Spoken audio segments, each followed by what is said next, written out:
Un episodio por acá contigo, mi Jorge, es un placer conocerte. Estás y bienvenido a este podcast. Beto Nájera On Air.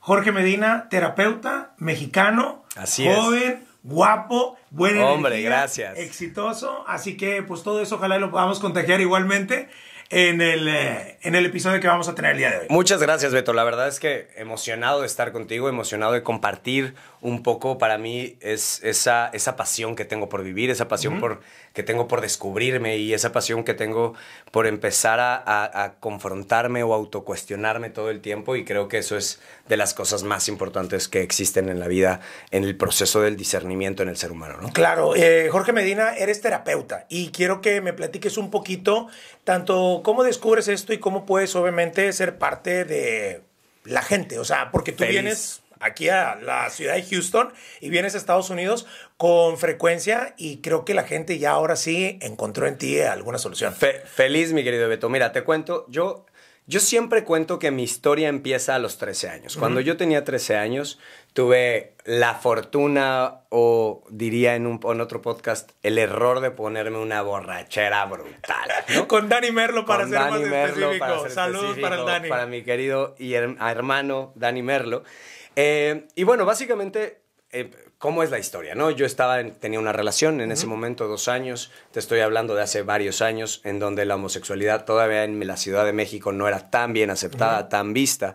Y entonces teníamos una relación de closet, mi pareja y yo. Yo estaba en segundo de secundaria, él estaba en tercero de secundario. Morro. Súper chavitos. Hicimos una fiesta para festejar que cumplíamos 2 años, y en esa fiesta el hombre le llegó a una chava. Me rompió el corazón por completo, me destrozó. Evidentemente, la mejor forma que yo tenía para resolverlo en ese momento era la evasión. Y me puse, podemos decir groserías, Claro. santas pedas Batman, ¿no? Claro. Me ahogué completamente. Evidentemente ese día me recogieron mis papás. Te estoy hablando a los 13 años, segundo de secundaria. Quiero pensar, ¿sabían o no sabían del tema? Sabían del tema porque Sospechaban. yo en sexto de primaria yo ya lo había hablado. Yo ya le había dicho a mis papás, cada que mi papá me gustaba, ¿y te gusta esa niña? Yo le decía, hasta que llegaron con mis papás y les dije, es que a mí me gustan los niños y no las niñas. O sea, ahí empezó todo un proceso de terapia. Pero quizás el punto donde realmente culmina el proceso más importante, o de los más importantes en mi vida, es esa noche en donde para mis papás el contexto se rompió por completo. ¿Y por qué digo que el contexto se rompió? Porque evidentemente ver a tu hijo en una situación alcoholizada, llorando, completamente vulnerable, pues hace que el miedo de cualquier padre se despierte, ¿no? Mi mamá, siempre digo que es una mujer completamente radical. Y no solo radical, ella dice que le hubiera gustado vivir en las épocas de la Santa Inquisición, porque hubiera sido maravillosa diseñando las técnicas de tortura, ¿no? Y no batallar con los problemas. Y no batallar con actuales, el día, ¿no? Claro, De la disciplina, o de la educación, ¿no? Sí. Y entonces mi mamá, una mujer muy jerárquica, muy clara, muy dura, en su momento dice, yo no me puedo quedar con este problema, ¿no? Ahorita. Resulta que mi papá al día siguiente se iba 2 semanas a un retiro, a un retiro huichol, en donde pues básicamente el objetivo era convivir o estar en comunicación, en contacto con la comunidad huichola, aprender de su macrovisión, de cómo vivían, etcétera, etcétera. Y entonces mi mamá, la mejor solución que tiene a ese conflicto de ese momento es decirle a mi papá, te lo llevas. Llévatelo. Yo no sé qué voy a hacer, te lo llevas completamente. Y entonces mi papá, en la mañana siguiente, yo crudo, creo que todavía estaba borracho, me levanta a las 7 de la mañana y me dice, nos vamos a un retiro a la ciudad de Guadalajara. Me enamoro por completo, me enamoro de la espiritualidad, me enamoro del acompañar a la gente, me enamoro de esta posibilidad de percibir, de ver y de saber que todo lo que en mi vida había sentido que estaba loco, que todo lo que había percibido desde chiquito, todo lo que yo era un niño muy raro, pudiera tener algo de sentido, ¿no? Regreso a la Ciudad de México, enamorado de esa espiritualidad, decidiendo por completo que quería dedicar mi vida a la espiritualidad, y en ese momento lo más cercano a la espiritualidad en la Ciudad de México se llamaba la Iglesia Católica. en la Ciudad de México, empiezo a meterme en todo el tema de la Iglesia Católica, me busco y empiezo todo el proceso para ser sacerdote o para inscribirme en el seminario. Y en esa cercanía con la Iglesia Católica, en esa convivencia constante, pues te das cuenta que la religión no es que esté bien o esté mal, sino que al final del día está conceptualizada por seres humanos. Y en esa conceptualización, pues evidentemente depende de la interpretación de cada ser humano. En un momento muy de los momentos más traumáticos de mi vida, o de los momentos más clave de mi vida, fue un momento en donde antes de una misa entré a una sacristía, y en el momento en el que entré me tocó vivenciar o presenciar uno de los momentos más desagradables, que era un señor o un adulto tocando a una niña. Y en ese momento dije, si esto es Dios, no me interesa saber nada de eso, ¿no? Evidentemente salí corriendo, cuando regresamos ya no había nada, pero es el instante en donde para mí la posibilidad de creer en la Iglesia Católica o de creer en esa institución como la máxima moral se desploma por completo. En ese instante se abre una crisis completa en mi familia, ¿no? ¿Por qué? Porque pues al final del día la religión católica pues era ese curita que aseguraba que nada pasaba, ¿sabes? O sea, el resultado del retiro había funcionado, me había curado. La gripa. Se me había quitado la gripa, ¿no? Ya no era igual, ¿no? Sí. Ay. Y entonces, cuando se rompe esta idea, o cuando se rompe, pues llámala quizás una ilusión, ¿no? Automáticamente en mi familia eso empieza a generar caos. Mi papá, de una familia extremadamente católica, como te decía, sí.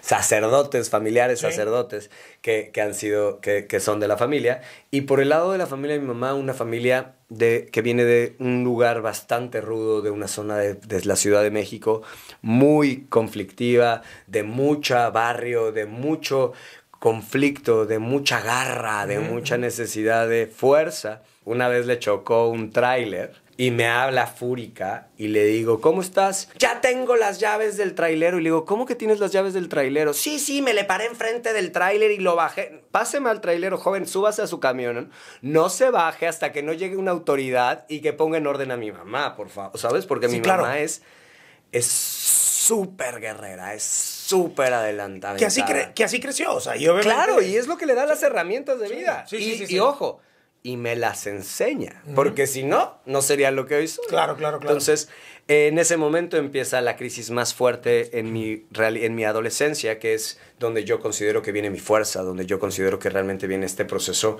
de saber qué quiero y de poder determinar y decir, esto soy, ¿te interesa que te sume? Feliz de la vida, y si no, está bien. En ese punto, mis papás llegamos a terapias de conversión, o terapias que lo que buscaban era un proceso, pues finalmente conductual, de cambio de conducta, ¿no? Sí. Como si fuera, regresamos a la gripa, ¿no? Sí, al final del día, pues no se quitó, ¿no? El conflicto lo seguimos teniendo, porque en el momento en el que yo decido no dedicar mi vida a la espiritualidad, pues para ellos se vuelve a nublar toda esa posibilidad o todo ese conflicto. Y creo que una de las cosas que es más importante que todo ser humano tengamos es el apego hacia nuestros hijos. Nos busca o nos hace que muchas veces queramos que ellos no vivencien o no la pasen igual de mal que la pasamos nosotros.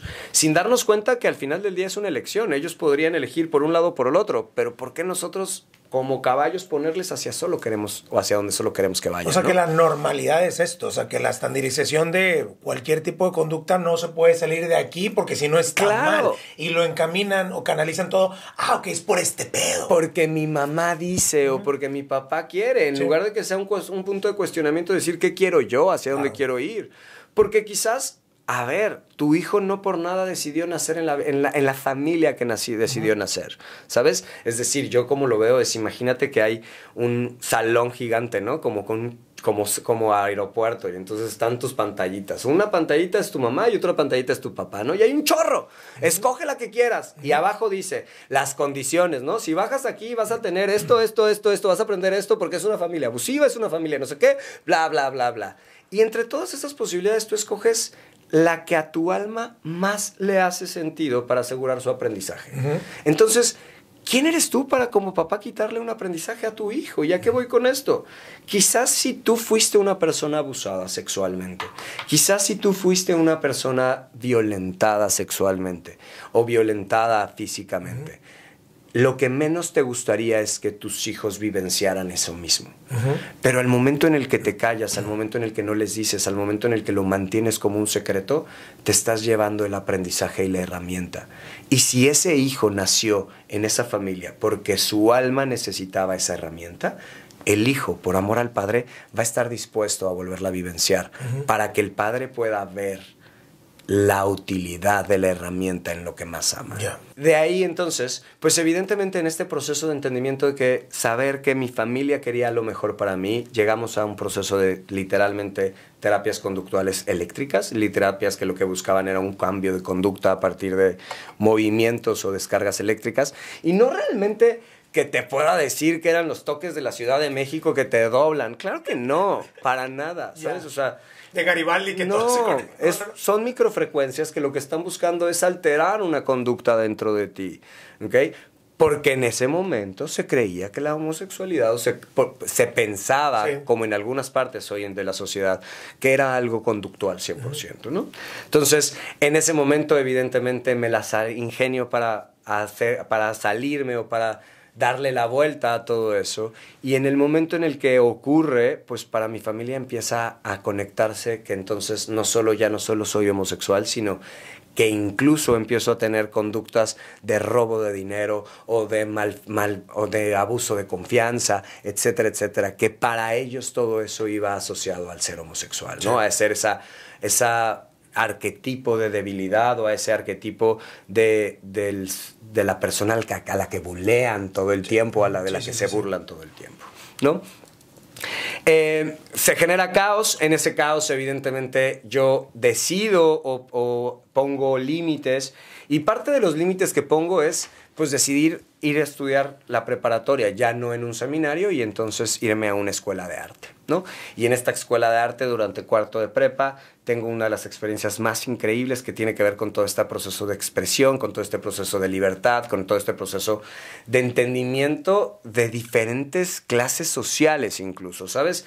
Vengo de una clase media que al final del día nunca me ha faltado absolutamente nada. Tuve la posibilidad de viajar, tuve la posibilidad de estar en buenas escuelas, tuve la posibilidad de tener grandes herramientas psicoterapéuticas o de contención durante mi niñez.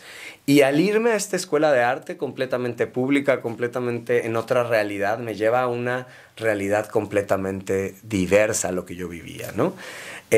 Ahí empiezo a tomar toda esta fuerza y todo este entendimiento de saber que yo podía yo solo, ¿no? De ver amigos que vivían, trabajaban, hacían su vida solos sin la necesidad de sus padres, y creo que eso me fomenta muchísimo el proceso de hacia dónde quiero ir, ¿no? Decido salir de esa escuela, me regreso a la preparatoria anterior con una negociación con esa preparatoria en donde yo negocio mi beca, negocio que yo trabaje para la escuela, y ahí empieza mi vida profesional. Evidentemente yo lo que hacía en mi casa era que yo salía a las 7 de la mañana, me iba a estudiar, después me iba a trabajar y regresaba a las 11, 12 de la noche todos los días. Después empecé a trabajar en teatro, y al trabajar en teatro, pues entonces ahora era la 1, 2 de la mañana, sábados, domingos. Así sucesivamente, mientras que yo lo que buscaba evidentemente era cada vez más una separación o una distancia de mi familia, ¿no? Claro. Por el rechazo, obviamente, que sentías o sentiste que hubo. Sí, por el sentir que yo no podía ser yo. O sea, al final del día yo creo que, si me preguntas, soy un maestro de la mentira. ¿Y por qué? Porque aprendí a vivir en dos mundos. Aprendí a vivir en el mundo en el que no me daban toques eléctricos, donde no me atacaban, donde no ponía en riesgo lo que yo pudiera vivir, y por otro lado lo que yo realmente quería, lo que yo realmente buscaba, lo que realmente quería hacer de mi vida, ¿no? Pasa el tiempo, pasan 3 años aproximadamente, y justo cuando yo estoy en sexto de prepa, mis papás empiezan a tener cambios raros de conductas, ¿no? Y de pronto mi papá toma un curso que de la nada regresa a la casa y me dice que él quiere crear una relación basada en el amor, la confianza, la entrega, el compromiso, la solidaridad. Y yo le digo, ¿de qué me estás hablando? ¿No? O sea, a mí no me interesa. Por no decir, ¿qué pedo contigo? Sí, o sea, y recuerdo perfecto que le dije, ¿y qué? ¿En 2 semanas que se te olvide tu cursito, vamos a regresar al mismo punto? Güey, ¿para qué? ¿No? Porque además con mi papá yo tenía un punto en particular que fue cuando yo salgo del closet o cuando yo digo al primero que se lo digo a mi papá y mi papá me dice que no hay ningún tema, que él me va a apoyar lo que sea que sea.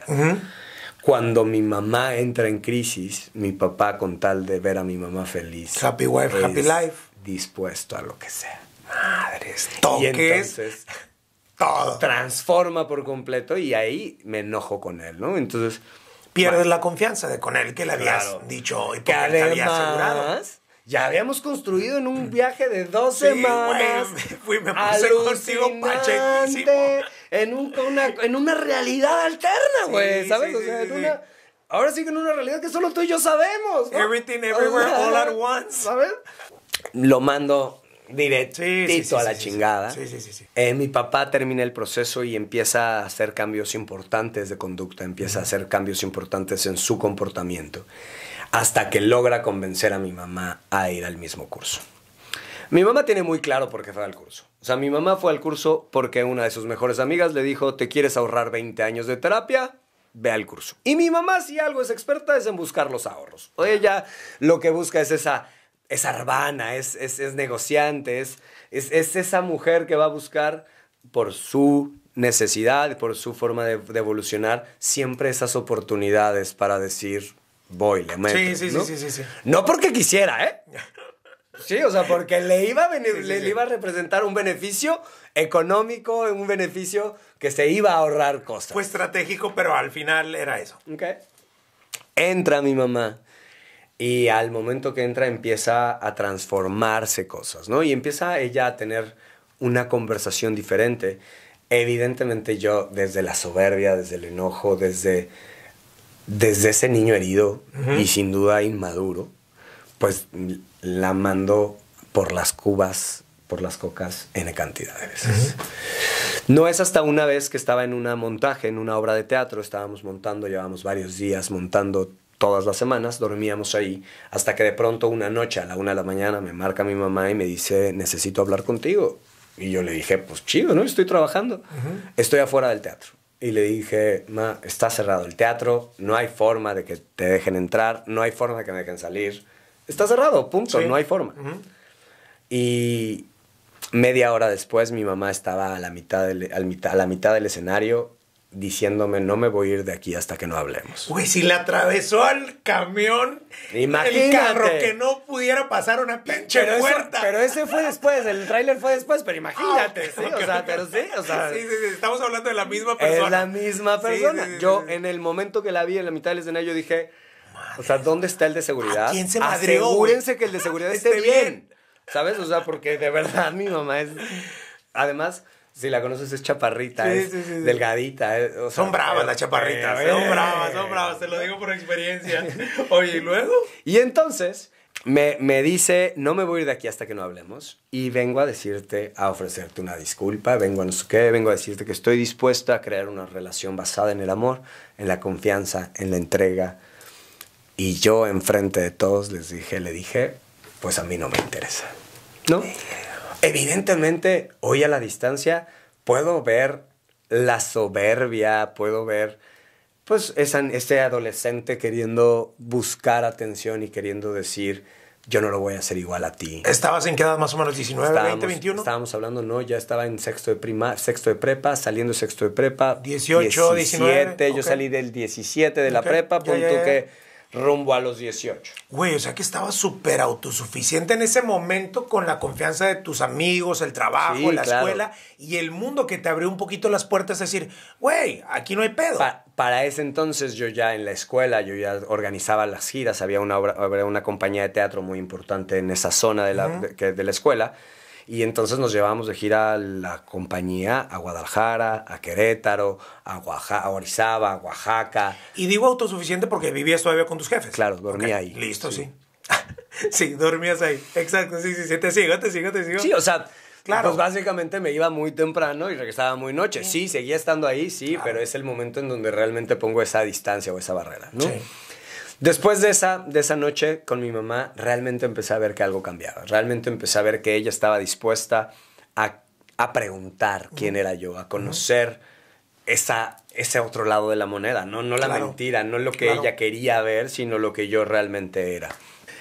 Cuando cumplo 18 años, me interesa saber quién le había lavado el cerebro a mis papás, ¿no? O sea, ¿qué hicieron y qué pasó, güey? ¿Quién les dio toques, güey? ¿Quién les dio toques? Sí, o sea, güey, ¿qué pedo, no? O sea, ¿qué pasó? ¿En dónde? Ahora sí que ¿quién me los cambió, no? O sea, entonces, me acuerdo perfecto, todavía no tenía 18 años, voy al proceso de coaching y en el proceso de coaching me siento con el entrenador y le digo, quiero tomar el curso. Tengo el permiso de mis papás, quiero tomar el curso. ¿Qué tomaron tus papás? ¿Qué tomaron mis papás? Ya. Y entonces me dice, no hay manera porque no tienes 18 años, es solo para adultos. Ya. Y le dije, pero no hay manera. Entonces me espero literalmente 3, 4 meses, tomo ese curso y me transforma la manera en la que veo la vida. ¿Y por qué me transforma la manera en la que veo la vida? Porque encuentro lo mismo que había encontrado con los huicholes de una manera tan fácil. Sin tener que estarle danzando alrededor del fuego, sin tener que ir caminando kilómetros y kilómetros y kilómetros por agua sin para pasar traer en la pinche piedra en la noche. Y poder solo estar y decir, aquí estoy, la chingada, bla, bla. Encuentro una técnica en donde lo que me enseñan es lo mismo que vi en la macrovisión de los huicholes. Tu pensamiento es tu creación, tu pensamiento es tu realidad, tu pensamiento, tu vida, la manera en la que lo veas, es la realidad en la que se proyecta.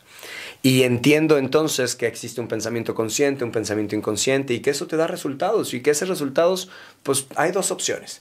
O el 20% que es consciente está alineado al 80% que es inconsciente, o tu inconsciente siempre va a dominar tu vida. ¡Qué cabrón! ¿No? Y me enamoro por completo. Me enamoro por completo de una técnica en donde me permite asumir la responsabilidad de mi vida.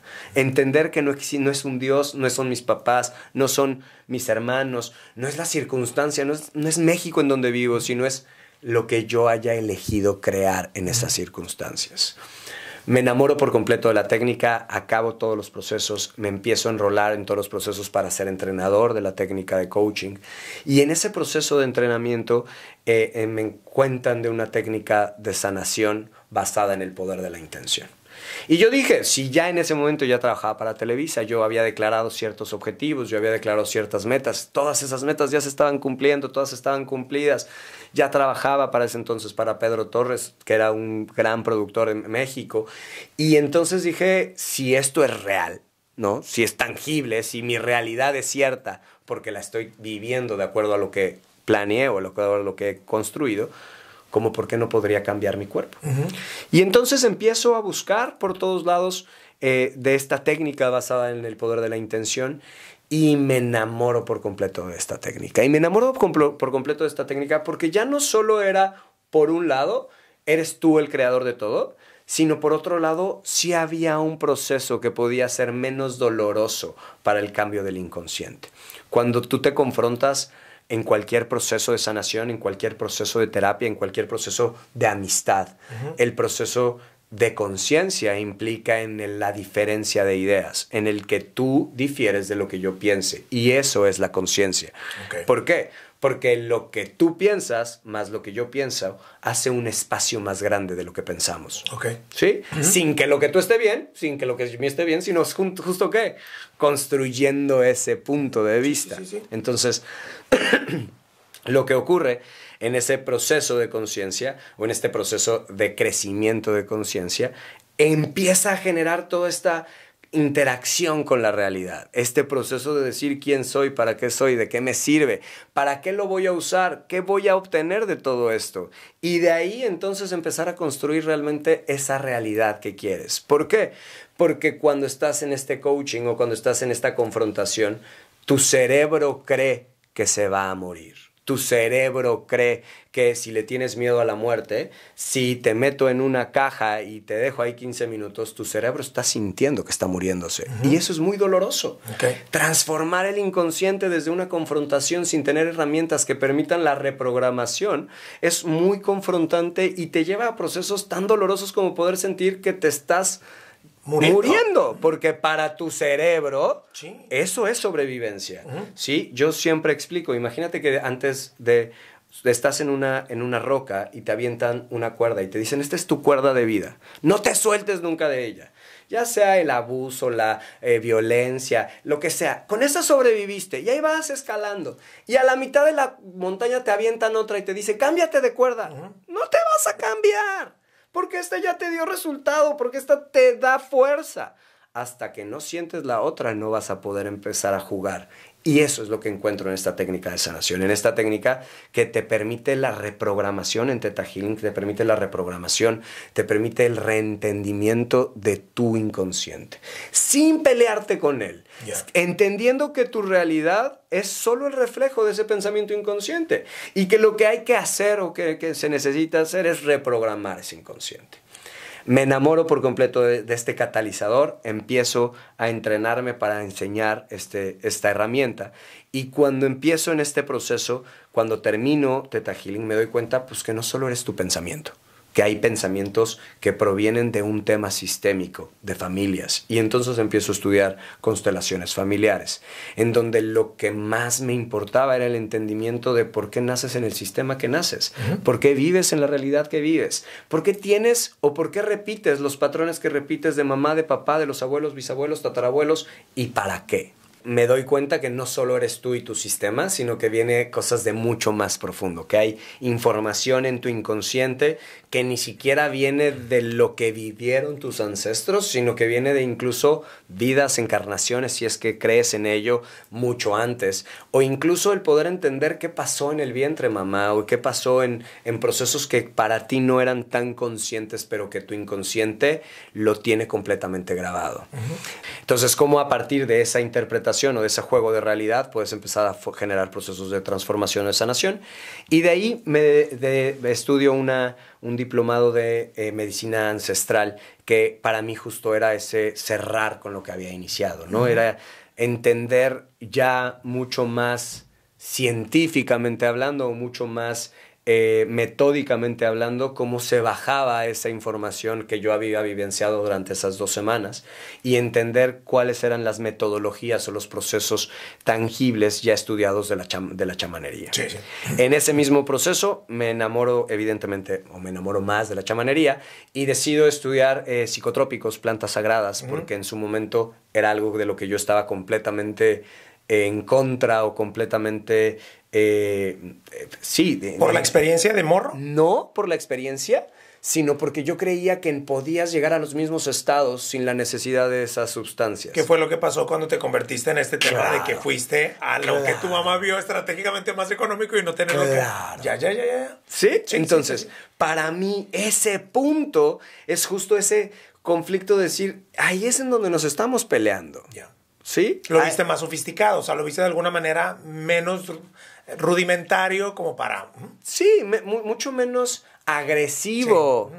¿Sabes? Sí. Y empezar a poder decir, ¿qué quiero hacer? Y entonces, en ese proceso de psicotrópico, pues evidentemente, bueno, después de chamanismo, empiezo a entender las plantas sagradas y me enamoro de las plantas sagradas. Y me enamoro de las plantas sagradas no por el efecto de las plantas sagradas, sino... porque si está bien llevado, puede ser un antes y un después en la vida de cualquier persona. Pero me es importantísimo aclarar, las plantas psicotrópicas no es la sanación. Es el camino de la sanación. Es donde empieza a proyectarse lo que hay que transformarse, porque la gente, o hay veces que pensamos que el punto es, si voy a hacer ayahuasca ya estoy sanado, y no. Escucho que está muy de moda y que lo hablan como si fuera realmente una solución inmediata que vas y te va a transformar completamente. O los chocongos. O sea, hoy los chocongos están en cada esquina, en cada concierto. Y no tenemos idea de las realidades que se abren y de los procesos de disociación que tu cerebro genera si no tienes un proceso de integración. Claro. Es por eso que para mí es importantísimo compartirles que si vas a hacer cualquier planta sagrada, es una experiencia inolvidable, sin duda hazlo. Antes, un periodo de preparación, claro a qué vas, por qué vas, cómo te vas a mover, qué va a pasar en la planta, dónde, con quién, cómo. Todo. Después, ¿para qué lo vas a hacer? Y por último, ¿cómo lo vas a integrar? ¿Por qué? Porque los procesos de integración de cualquier planta empiezan de los 5 semanas hasta los 5 meses. Okay. Entonces, si tú no tienes una idea de eso, Hoy te comes un chocongo y no sabes que en 5 semanas vas a empezar a repetir lo mismo que vivenciaste estas 5 semanas. Porque así se conformó tu nueva psique. Así se conformó tu nueva realidad. Entonces, en ese conflicto de realidades, si te vivenciaste deprimido, triste, enojado, pues ahí te vas a quedar ciclado en esa nueva realidad. Y ya que hemos hablado obviamente de tu proceso, de cómo fue, cómo llegaste y dónde estás y quién eres, yo quisiera obviamente, porque esto está así de alguna manera, sigue siendo un tabú. O sea, al momento de cómo poder decidir o tomar, la decisión, uno se tiene que autodiagnosticar para decir, ok, tengo este pedo, tengo que hablarle a Jorge o a un terapeuta. ¿O cómo es que eso tiene que salir? Yo creo que, el terapeuta debería de ser una necesidad básica constitucional. Así como todos tenemos derecho a tener un doctor, o a tener ciertas cosas, la terapia debería de ser un derecho constitucional. ¿Por qué? Porque podríamos evitar cualquier cantidad de guerras, cualquier cantidad de conflictos, cualquier cantidad de discusiones que solo se generan por tener mi percepción y querer tener mi realidad, o querer basarme o tener razón de que lo que yo vivo, lo que yo pienso es lo único que existe. Que es ahorita como mencionaste de que mi opinión y tu opinión las traemos, no necesariamente tienen Estamos que ser de acuerdo, pero se nos amplía. construyen. ¿Sí? Que tú me compartas tu visión, que yo te comparta mi visión, construye y expande la conciencia, expande lo que crees, expande este espacio. Ya no solo es el espacio, estoy diciendo claro, ya hay carnita, o ya hay contexto cuántico, contexto, información cuántica ahí. Y no lo es, o sea, estamos de acuerdo que no hemos llegado a ese punto en el que pues la terapia sea algo que se haya más estandarizado que otras cosas. No lo es ahorita. ¿Cómo entonces llegar a ese? Creo que después de la pandemia viene un proceso importante de transformación, sin duda. Sí. O sea, creo que la pandemia nos confrontó. No todo estuvo mal, o sea, nos metió a una... Al contrario, yo te puedo decir, la pandemia es un checkpoint que la humanidad tenía que vivir. Nos cambió para muchas cosas y creo que nos hizo ver algunas que estaban mal. Y ese checkpoint es ese que tuvo punto un costo de decir a qué costo hemos llegado acá. ¿Y con qué costo? ¿No? O sea, uno es ¿qué costo?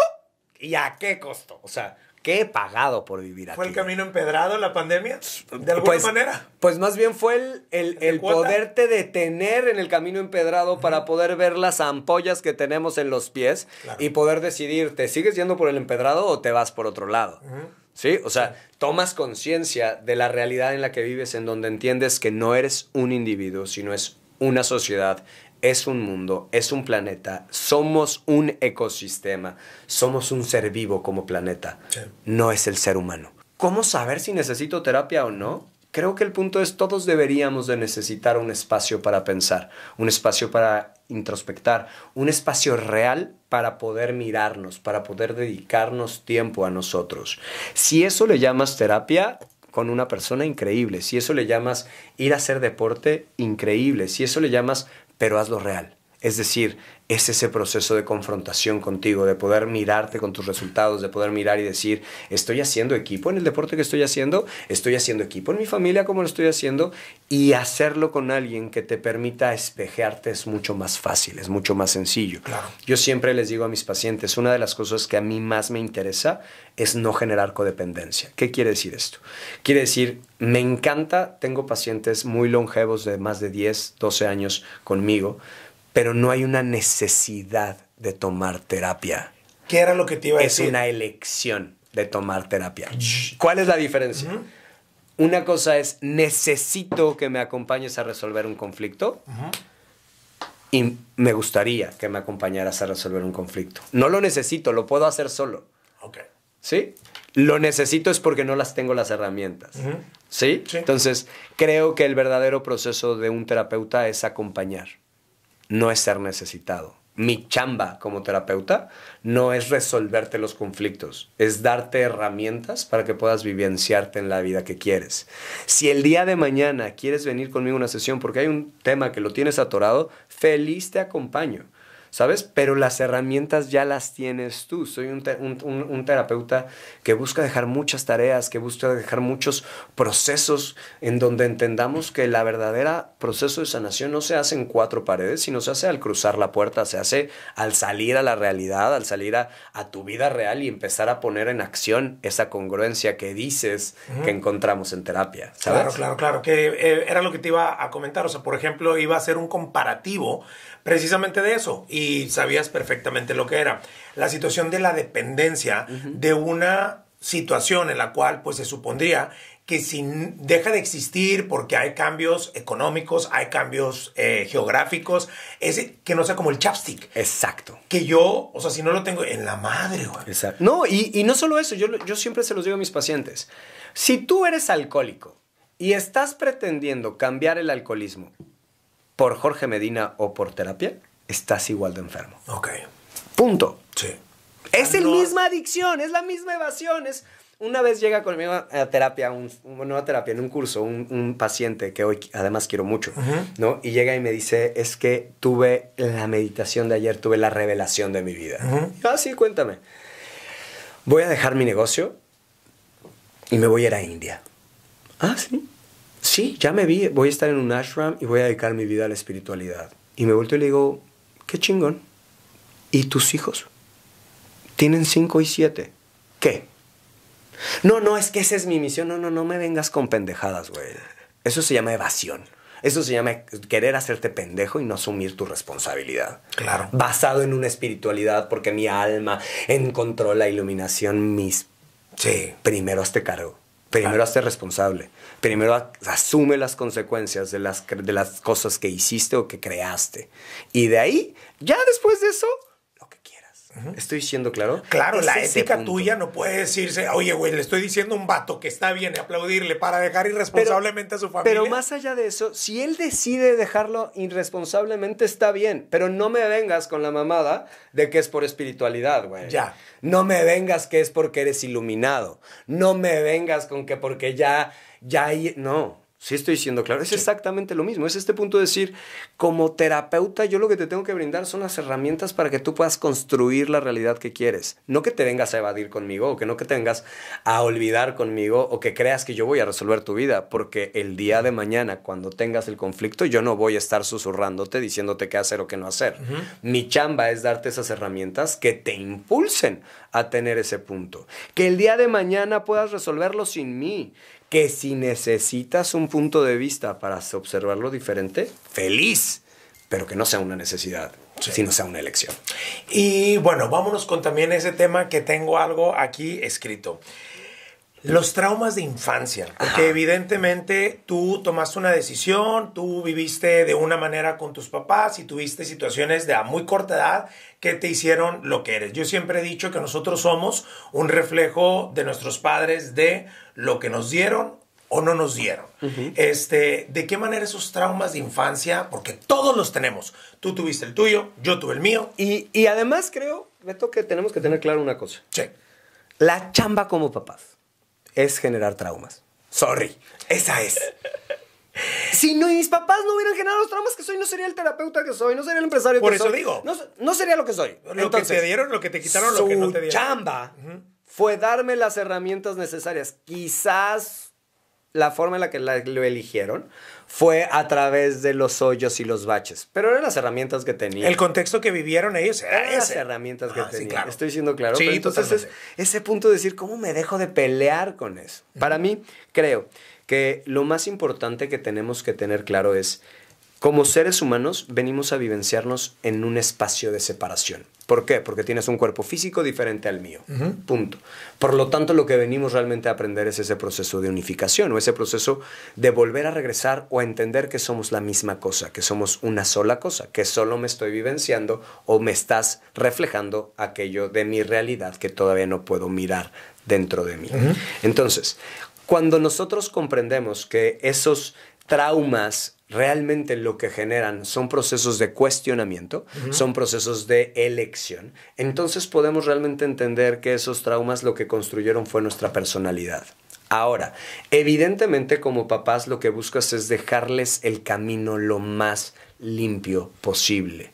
Pero eso no quiere decir que ocultes los traumas o ocultes las herramientas que tú tuviste para construirte lo que hoy eres, ¿sabes? Y el conflicto es que muchas veces, como no queremos que nuestros hijos lo vivencien, lo guardamos en la caja llave, en la caja fuerte con llave, empotrado, y que nadie lo vea. Y no nos damos cuenta que tarde o temprano va a volver a salir en lo que más amamos. Va a volver a salir en eso que tanto queremos, porque nosotros no tenemos integrada la herramienta. Entonces, creo que al final el punto de entender que la diferencia o el estar separados nos va a llevar siempre a un proceso de dualidad y un proceso de escasez. Es decir, de sentir que yo no lo tengo o que me duele o lo que sea. Pero lo que es importante es saber que a partir de los 18 años, todo aquello que hayas vivenciado es responsabilidad del adulto volverlo a interpretar, volverlo a acomodar. Es decir, a partir de que quieres ser adulto, ya no puede depender de lo que mamá te dio o de lo que papá te dio, sino de lo que tú hiciste con lo que mamá y papá te dieron. Okay. ¿Sí? Porque ahí es en donde empieza realmente el proceso de adultez. Ahí es en donde empieza realmente el proceso de qué quiero hacer con mi vida. Y creo que una de las cosas que es trascendental para poder comprender cómo funciona nuestro cerebro es entender que somos animales. Y al ser animales podemos entenderlo entonces a través de la teoría de la evolución que explicó Darwin hace varios cientos de años, en donde dice el más fuerte es el único que sobrevive, el que tiene mayor capacidad de adaptación es el único que sobrevive. Por lo tanto, entonces, hoy sabemos que tú eres el resultado de la adaptación y de la sobrevivencia de varios cientos de personas atrás de ti.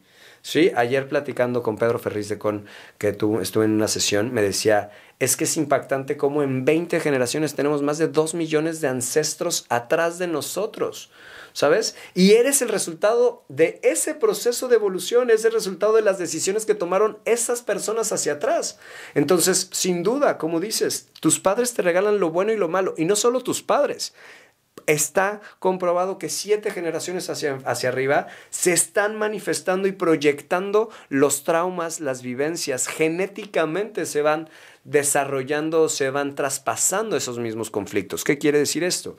Quiere decir que una persona que hoy está en Irán o en Irak o en Afganistán, que tiene un conflicto, un trauma de violencia por la guerra, al llegar acá, su hijo, aunque no haya vivenciado esa guerra, va a tener ese mismo trauma, porque genéticamente el proceso de evolución se quiere asegurar que el hijo tenga las herramientas que el papá tuvo para poder sobrevivir ante ese trauma. Repetir y rechazar. Okay. ¿Cómo podemos saber si estamos repitiendo o rechazando? Buenísimo. Yo creo que al final, de nuevo, al saber que somos el resultado evolutivo de nuestros padres o de nuestro sistema, eso nos lleva a saber o tener la claridad de que sí o sí vamos a repetir.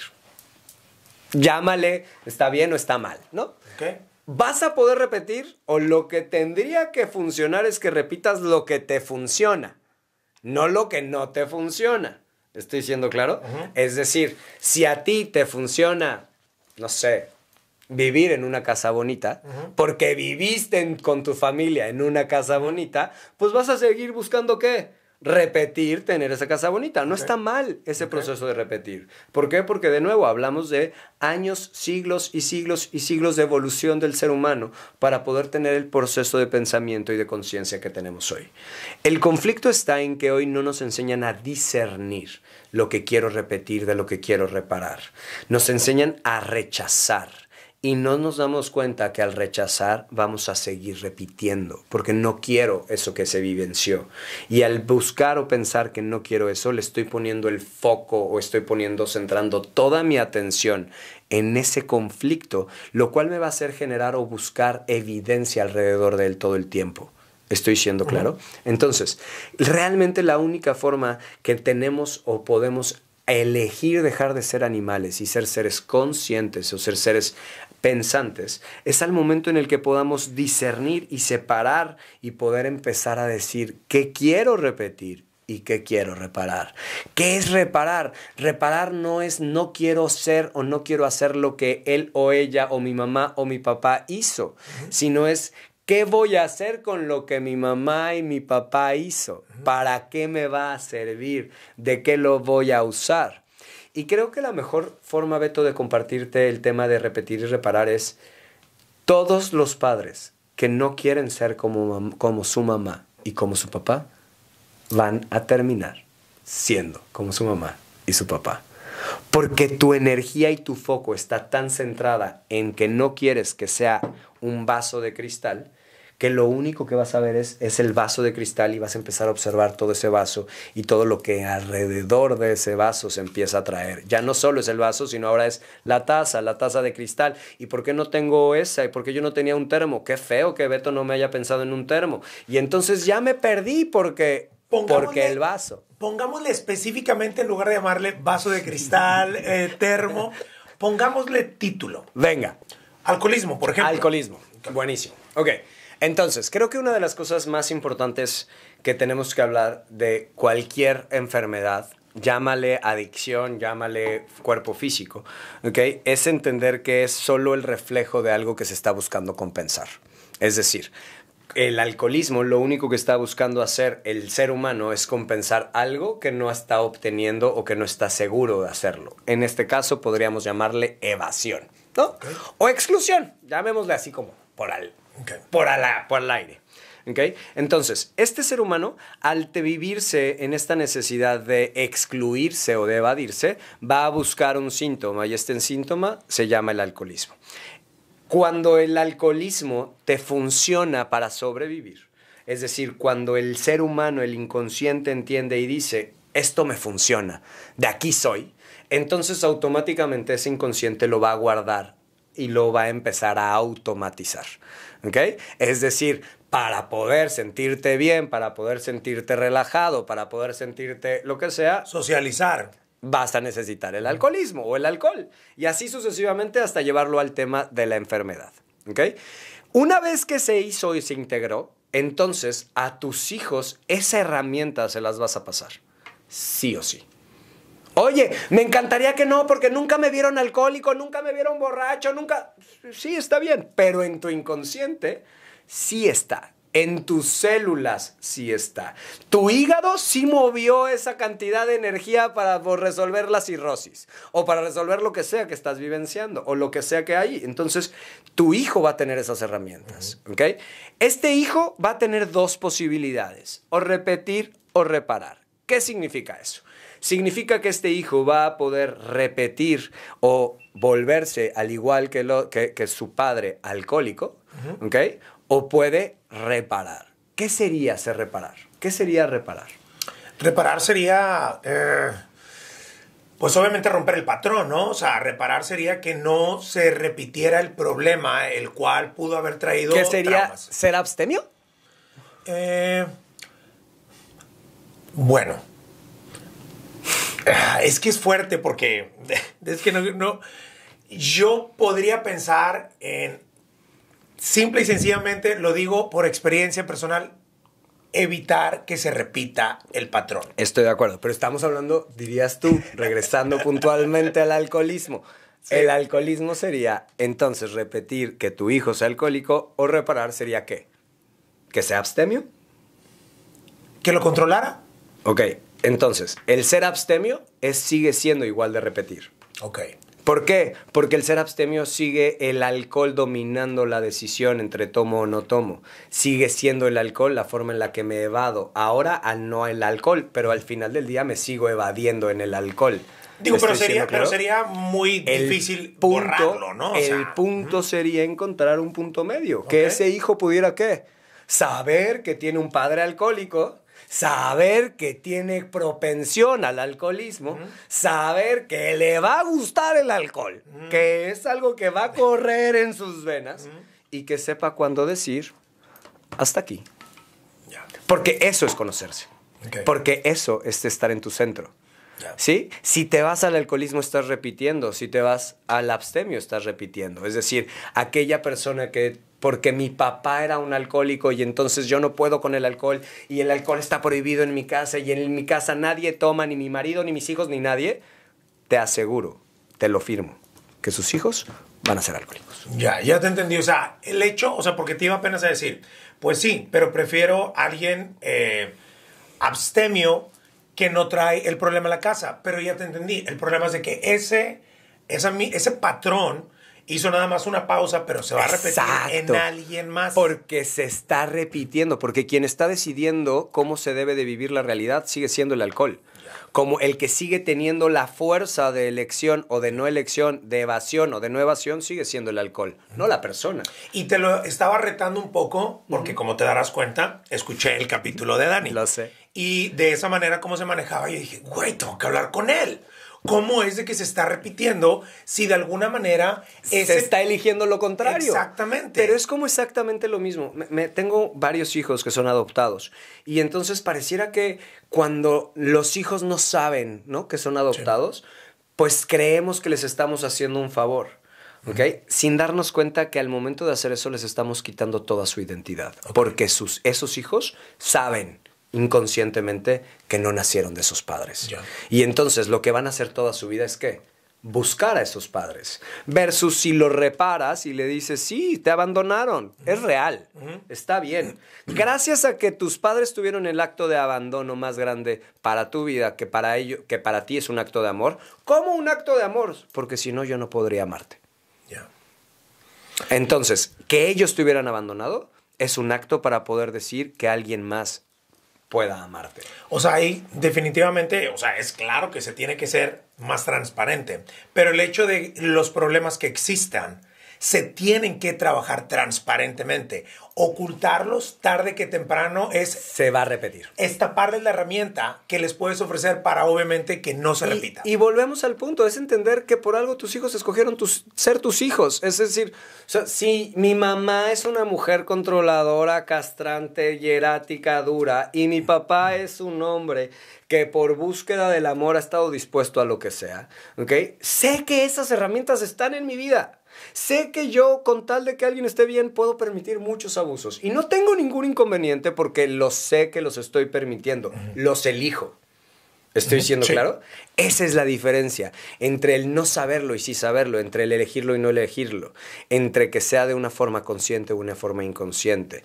Y la única forma de crear conciencia es que exista conciencia, que exista la capacidad de elección, que puedas discernir, que puedas decir quiero A o quiero B. Claro.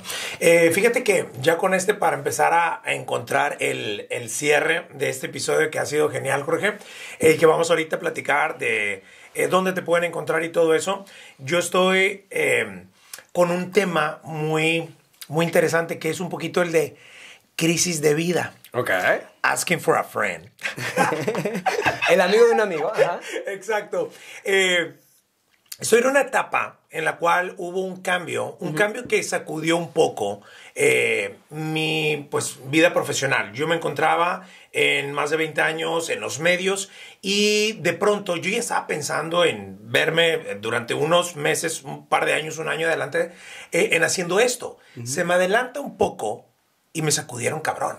Por eso la historia, o como dicen que para poder prevenir el futuro tienes que saber leer tu pasado. Okay. ¿Por qué? Porque todo es completamente cíclico. Entonces, cualquier conflicto que tú estés vivenciando en cualquier cambio de edad, por ejemplo, los 30, los 40, lo único que te estás vivenciando es ese conflicto no resuelto de la adolescencia. ¿Okay? Por eso, a los 40 años, las personas que no resolvieron su adolescencia vuelven a querer tener ¿qué? A vivenciar esa adolescencia. ¿Ok? Sí. Entonces, el midlife crisis. Exactamente. Y que conforme vamos creciendo, ese life crisis va generando o va cambiando de percepción de un nacer a un ser. Es decir, la crisis de la señora de 80, 90 años ya no está en lo que hace, sino en quién es, qué tan valiosa se siente, qué tanto valor ha aportado en la vida. ¿Sí? El conflicto del ser humano es que nos han enseñado a hacer. Pero, insisto, punto suspensivo, ese es otro tema. Sí. Entonces, el conflicto, una vez que ya tenemos esta claridad de saber para qué nos funciona o cómo nos construye o cómo es que interactuamos, ¿ok?, a partir de la realidad que se va repitiendo, entonces podemos saber que en el momento en el que tú ves o quieres comenzar algo nuevo, ¿ok? Empezar un proyecto nuevo, la única forma que tú puedes atreverte a hacerlo es teniendo dispuesto o sintiendo que pierdes algo. Lo suficiente como para poder entonces realmente reenfocarte y decir que quiero construir. ¿Por qué? Porque es exactamente lo mismo que pasó por ahí de los 16, 17 años, en donde sentiste que tuviste que luchar en contra de absolutamente todo. Sentir que perdías todo lo que era conocido como lo tangible para entonces reinterpretar tu realidad. ¿Qué pondría ahí de interesante? ¿Qué está pasando con tus hijos? Ah, se están yendo. Entonces, al estarse yendo, el que se siente que ya no sirve o el que ya no tiene el mismo sentido, la generación del dinero o la generación de la profesión eres tú. Y entonces, ahora sí, ¿qué sueño tienes y qué quieres? ¿Es pregunta clara? Porque ahí es en donde se está moviendo todo. Güey, ¿sabes qué te voy a decir? Que esto es algo bien curioso. Creo que como dices tú, como no lo resuelvo, se repite. Yo siempre había dicho que mi vida la quería tener resuelta laboralmente a los 35 años. Mi miedo, y de hecho yo soy súper sensible, súper emocional. Cuando empiezo a hablar de eso, me da un miedo porque veo a otros familiares y tíos que entre los 40 y 45, güey, se quedaron sin chamba y empezaron otra vez de cero. Ese es mi puto miedo. Y por eso era mi enfoque en querer, precisamente en este momento, a esta edad, tener esa tranquilidad y que no se repitiera ese patrón. Pero entonces, ¿qué generaste? Que se repitiera. Porque al final del día... Tal cual, güey. Porque entonces el conflicto en donde está, en que la única forma en donde tú te sientes valioso es a partir de perder todo, es a partir de sentir que todo se desmorona.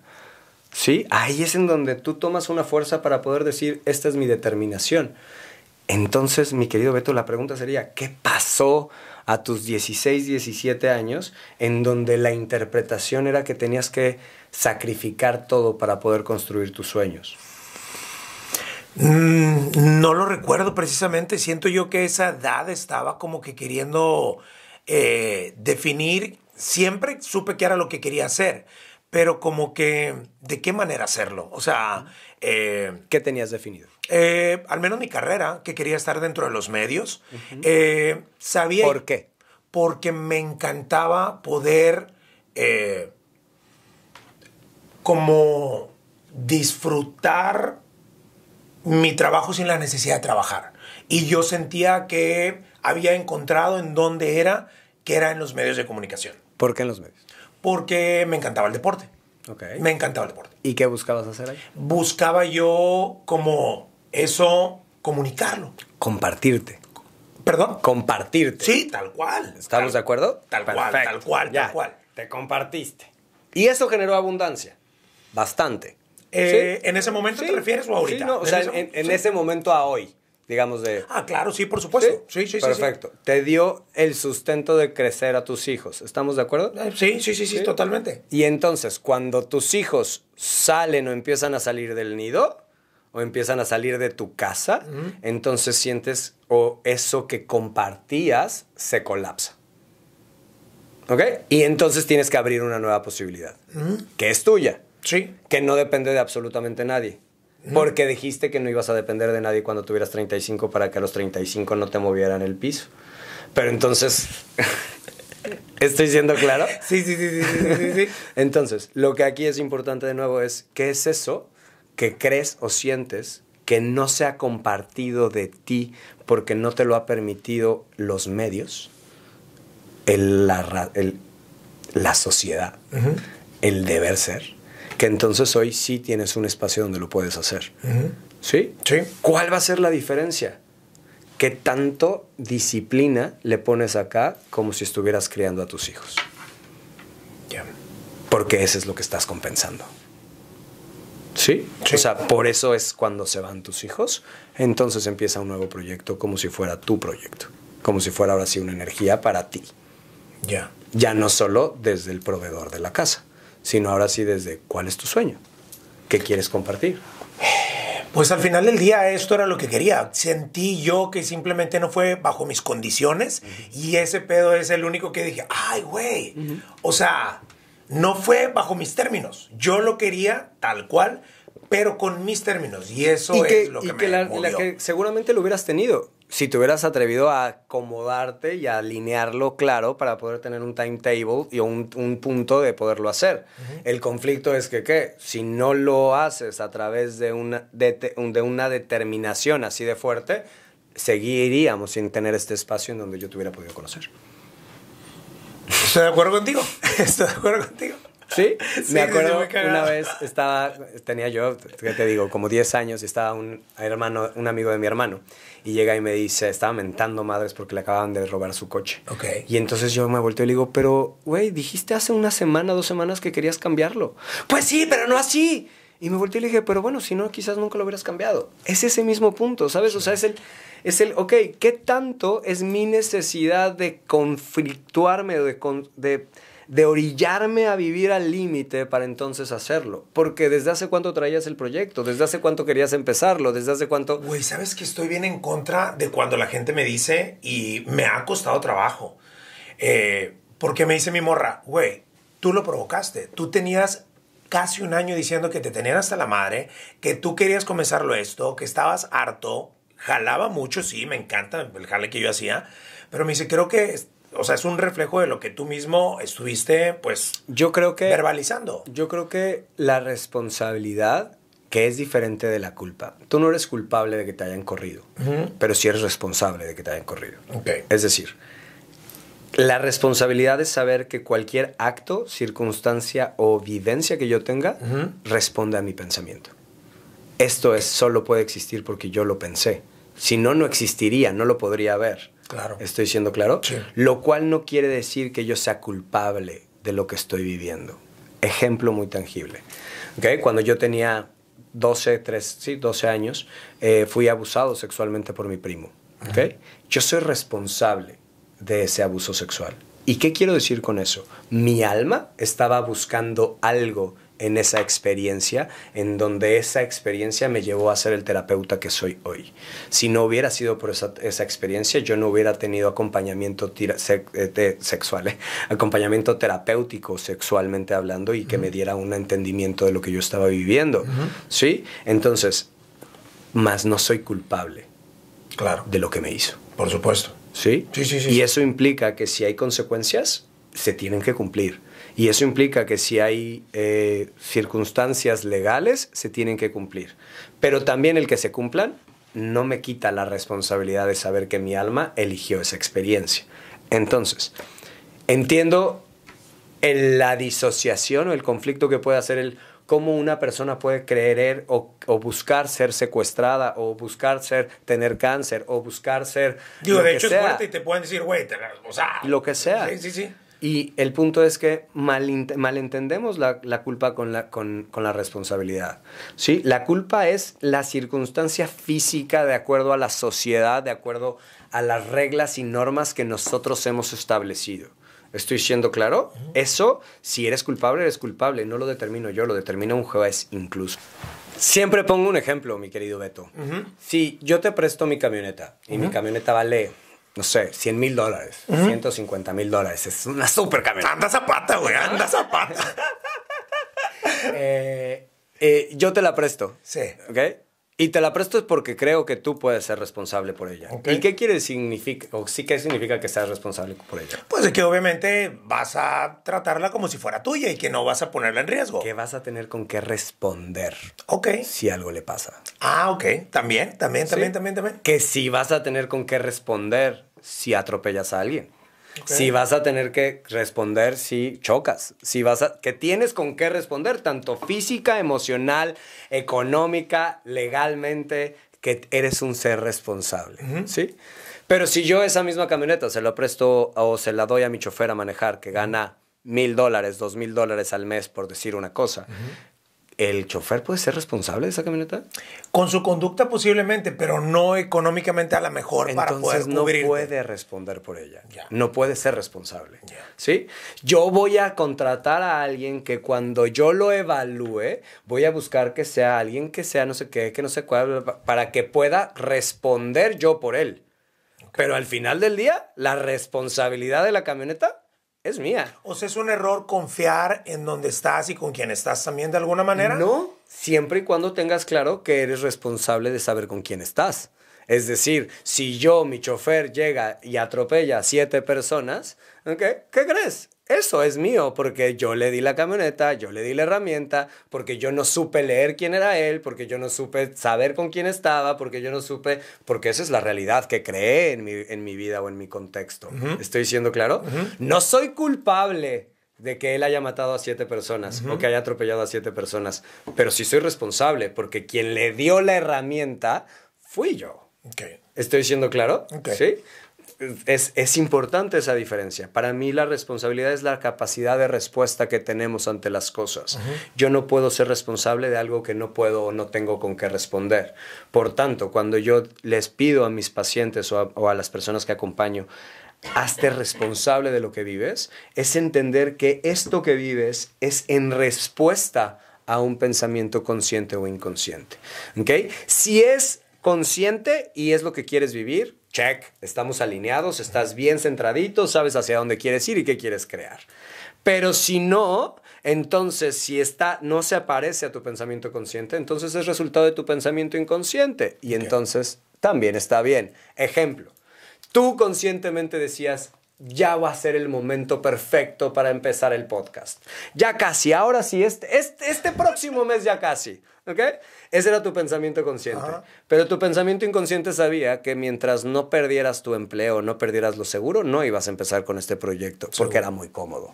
Y entonces, ¿cuál es el resultado? Que entonces te mueven el árbol, pierdes todo de lo que decías que estabas hasta la madre, de lo que decías que ya no querías, de lo que decías que no sé qué, para darte cuenta pues que sí lo seguías queriendo, que sí te seguía gustando, que sí lo seguías eligiendo, aunque pues ya te lo habían movido y ya lo habías perdido, y entonces tenías que empezar algo nuevo. Y en ese momento, por ejemplo, porque puede, obviamente que gente con circunstancias o pensamientos similares los esté teniendo ahorita y te esté viendo, nos esté viendo, ¿qué hay que hacer? ¿Dejarlo de pensar? ¿Ir contigo? Podríamos decir de una manera muy de tu mamá, muy económicamente. Primero, lo primero que tendrías que hacer es cuestionarte. ¿Estás viviendo la realidad que quieres o no estás viviendo la realidad que quieres? Ejemplo, ¿no? O sea, al final del día ya estás en ese caos, estás en ese momento adverso, ya tú te corrieron, ya no sabes qué quieres hacer, ya no sabes qué pasa. Lo primero que te tienes que cuestionar es, ¿para qué? Sí. ¿De qué me sirve? ¿Ok? Y vuelvo al ejemplo de cuando fui abusado. Yo tengo 2 opciones en mi vida. O elijo vivir desde la víctima el resto de mi vida porque pobrecito de mí, porque abusaron de mí y yo era tan solo un niño. O elijo entender o buscar el para qué mi vida o mi alma quiso vivir esa experiencia. ¿Qué estaba buscando? ¿Qué buscaba en ese momento de adversidad o en ese momento de virtud? Que los budistas dirían, estate claro que todo pasa. No importa qué placer o qué dolor, siempre pasa. ¿Estoy diciendo claro? Sí. El verdadero punto es encontrar ese centro. El verdadero punto es entender, el decir, ok, si yo estoy en esta circunstancia, consciente o inconscientemente, es porque es reflejo de lo que está en mi pensamiento. Y desde ese lugar, entonces, ¿cómo me hago responsable para entonces empezar a elegir algo diferente? Y ahí es la conciencia.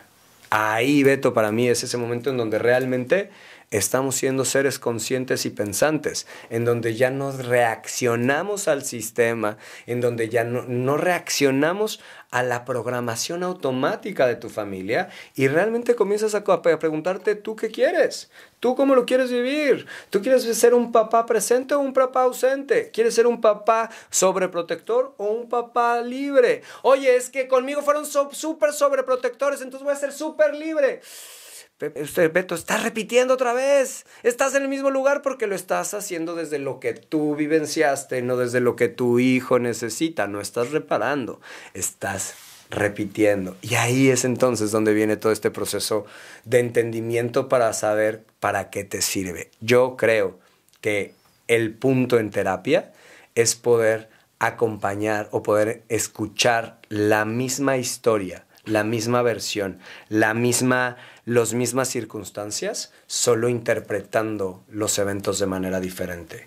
Y ahí es en donde entonces ocurre la sanación, en donde yo o tú puedes ver eso mismo que te duele desde una perspectiva diferente, para entonces poder comprender que sí, mis papás me dieron toques eléctricos, pero me los dieron por amor. Me los dieron porque en su entendimiento, amar a su hijo era mucho más asegurar que no vivenciara lo que para ellos era lo peor que pudiera vivenciar al precio que fuera. Aun cuando ese precio implicara ellos después confrontarse en una realidad o en un punto en donde se hayan sentido culpables o no. Para pasar en dónde te pueden, y qué es lo que dónde te pueden encontrar, qué es lo que vas a hacer por acá y dónde pueden obviamente buscarte. ¿Cómo te llevas hoy con tus jefes? Increíble. ¿Sí? Es una experiencia increíble. Aman a mi pareja y no solo eso, sino que realmente hemos encontrado un punto de acompañamiento bien interesante. Como familia hemos buscado trabajar como grupo y cuando quieras te platico. Sí, por supuesto. Cientos de historias de eso, pero hemos hecho un gran Swift. Entonces, por ejemplo, ahorita tengo un programa de liderazgo en la Ciudad de México, bueno, en México, que junto 3 sedes, que es México, San Luis y Manzanillo, y están junto conmigo en ese programa. Entonces es una joya, la verdad. No manches, qué locura, qué locura. Y yo me imagino que tus jefes también han de ver, así como tú pasaste por una situación en la cual te hizo ser quien eres. Yo me imagino que ellos igualmente fueron personas distintas o simplemente que aprendieron a vivir con las herramientas que les mandó. Sin duda. La verdad, qué chingón. Jorge, pues qué a todo dar. Ahora sí, cuéntame, ¿cómo te pueden encontrar? ¿Dónde te pueden encontrar tus credenciales? Te dejo mis redes sociales. Por favor. Que es, Instagram, Jorge Medina, Rauna. Arauna. Güey, te iba a decir algo. ¿Cuántas veces cuando te buscan no encuentran al de la arrolladora? Todo el tiempo. Bueno, ¿te quieres reír? Yo trabajo en medios, acuérdense que tengo de ese punto. Entonces, tengo en Google, tengo los hashtags, ¿no? O sea, que cada que salga Jorge Medina mencionado, me salgan, ¿no? Entonces, yo al principio era de, salí en las notas. Ay, no soy yo. Ya hasta que ya lo dejé de buscar, pero sí. Okay. Jorge Medina Rauna, que es mi Instagram. Estoy en Facebook como Jorge Medina Arauna. Y sin duda, feliz de la vida de compartir con ustedes lo que hemos acompañado. Acá en Houston tengo los siguientes talleres. Tengo, en Texas. Sí, ¿okay? Puedes mencionar a nivel, porque obviamente el podcast, la intención es de que llegue a los lugares más lejanos. Te lo comparto. En Texas tenemos básicamente 2 sedes. Tenemos Houston Woodlands, que ya hace un par de años que vengo acá a acompañar y a compartir con varias personas esto.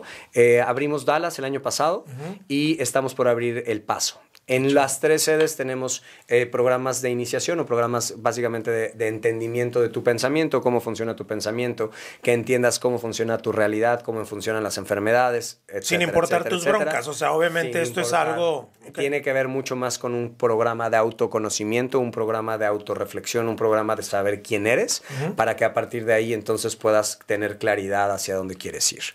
Tenemos constelaciones con caballos que no tuvimos oportunidad de platicarlas, pero es una cosa que dicen que es una loco, alucinante.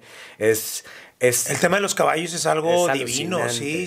Y nos podemos pasar horas hablando, pero finalmente los caballos son animales extremadamente sensibles, porque lo único que tienen, o lo único como se pueden defender es a través de correr, a través de patear o a través de morder. Entonces realmente un caballo puede percibir si está seguro o no hasta 2 kilómetros a la distancia. Qué loco. Entonces ese caballo se vuelve un animal extremadamente sensible que se conecta a través de la vibración de su corazón o a través del latido magnético de su corazón con la manada, lo cual trabajar con ellos es entrar en congruencia absoluta con la naturaleza, es entrar en congruencia absoluta con tus emociones, es poder ver en el ojo de un caballo la tristeza más profunda que no te has atrevido a reconocer, y ver al caballo llorar contigo es una cosa locura. No sé si ya viste la serie de Sex Education, ¿la has visto? Sí. Ok, la última temporada, ¿ya la viste todavía? No. Bueno, te la recomiendo porque lo más pronto involucran el caballo, que es, o sea, obviamente algo real y es un animal extremadamente sensible. O sea, de verdad hecho, hay una terapia para una equinoterapia. Equinoterapia, sí. Es un poco diferente. La equinoterapia lo que busca es al final del día, el caballo, al tener este campo electromagnético, se conecta con la persona, y entonces si el caballo se mueve, automáticamente tu cerebro empieza a conectar esas mismas neuronas. ¿Okay? Entonces, por ejemplo, con niños con autismo, niños con problemas de discapacidad, niños con conflictos automotrices o autodepercepción, es una maravilla, porque el caballo está consciente y conecta con tu campo electromagnético y asegura que las conexiones se hagan en tu cerebro. Cuando lo hacemos desde el piso, lo que nos refleja el caballo es 100% la emoción. Entonces, literalmente ves al caballo llorar, literalmente ves al caballo hacer drama, literalmente ves al caballo... Ayer tuve constelaciones con caballos y un caballo era femenino, era un caballo y el macho y el caballo doblaba las piernas y era totalmente femenino y se vuelve en una cosa alucinante. Pareciera que les pagamos porque actúen bien. Qué bueno, pues increíble. Entonces, ¿te encuentran ahí a través de tus redes? Te dejo eso y te mandamos información también para que la podamos poner. Por supuesto. Y feliz de venir, Beto, las veces que tú quieras. Encantado. ¿En serio? Estuvo Perfecto. Increíble la plática. Nos pasamos un par de horas. Güey, nos pasamos, pero ¿sabes una cosa? Perdón por los problemas técnicos, tanto a ti como a todos. No hay nada que disculparse. Okay. Al contrario, Beto, creo que, insisto, te lo dije cuando empezamos, creo que le da un tema de autenticidad y de decir esto somos. ¿Y sabes algo? Eso es lo que queremos compartir. Lo que queremos compartir es un espacio en donde tanto tú te puedas compartir como tú eres, como yo puedo abrir tal y como soy. Qué bueno. ¿Qué tal te gustó el cafecito? Buenísimo. Cuéntame. Déjame te cuento bien rápido. Y lo estoy estrenando durante estos últimos 2 episodios. To You Coffee fue lo que tomaste y es un café colombiano. Está buenísimo, Y te voy a decir algo que yo, para lo que soy, muy bueno. Para las relaciones. Ok. Y creo que me estoy aprendiendo a diversificar por ese lado. Esperemos y que nos vaya muy bien por acá. Y no solamente con esto, que te haya gustado, sino también con muchas otras cosas más para aprender a ser una mejor persona. Y si es con buen sabor, qué mejor. Sin duda. Y creo que una de las cosas que acabas de decir es clave. El proceso de pandemia para mí, en lo particular, me trajo la claridad de saber que la única forma de trascender o de que realmente logremos avanzar y evolucionar es contribuyendo. Y justo lo que acabas de decir es clave, ¿no? Es este punto de decir, quizás hasta ahora has estado buscando compartir en un medio donde era un medio. Sí. Y no había compartir, solo había mensaje de una ida. Y quizás justo en el proceso en el que estás es descubriendo que el verdadero valor de Beto no está en lo que dice, sino en lo que conecta con la gente. Sí, y me lo han dicho ya varios y creo que si lo dicen ya tengo que empezar a verlo de esa manera. Y por eso mismo, pues te traigo un pequeño detallito. Muchas gracias. Con mi etiqueta y aquí dentro de esta cajita se encuentra un café para ti. Muchas gracias. De To You Coffee. Es un placer, lo recibo con mucho cariño. Está bien, ahí es la cajita. Gracias. Sí, está muy padrísimo. creativa porque es solamente una caja de cartón con una bolsita de café y la marca, y espero que lo disfrutes mucho en compañía de Janet, de toda la gente que ha hecho posible que estés por acá también mejor. Muchas gracias. ¿Te gustó? Me encantó. No el café, la me plática. Encantó, insisto, nos la pasamos increíble. Cuando quieras platicamos de otras cosas. Claro que sí. Podríamos platicar tengo Ale Cervantes, es mi socia aquí en Estados Unidos, en Houston. Vamos a conectar con Ale también. Es una locura, te vas a dar cuenta. En cuestión técnica no se pudo en esta ocasión, pero yo me encantaría y si no voy los persigo y vemos a ver qué onda. Dices que trabajas con energía, ¿qué energía sentiste tú aquí? Increíble. ¿Te gustó? Increíble, sí, de verdad, insisto, me sentí en casa. Te lo dije. Pues qué bueno, ya sí es. Gracias. Y de verdad el espacio está abierto. Gracias por esto. Gracias por la oportunidad de llevar un poco más allá el mensaje y un poco darle sentido a esa locura que ha sido para mí. Pues bueno, te voy a mandar el enlace de esta conversación que tuvimos. La compartes con tu gente y con mucho gusto nos vemos pronto otra vez. Será un placer. Cuídense mucho. Sí. Muchísimas gracias. Suscríbete, Beto Nájera On Air. Y Jorge Medina, no es el de la banda El Recodo. Por favor, repítelo, Jorge Medina. Jorge Medina, RAUNA, en Instagram y en Facebook, Jorge Medina Arauna. Excelente. Pues muchas gracias. Cuídense mucho.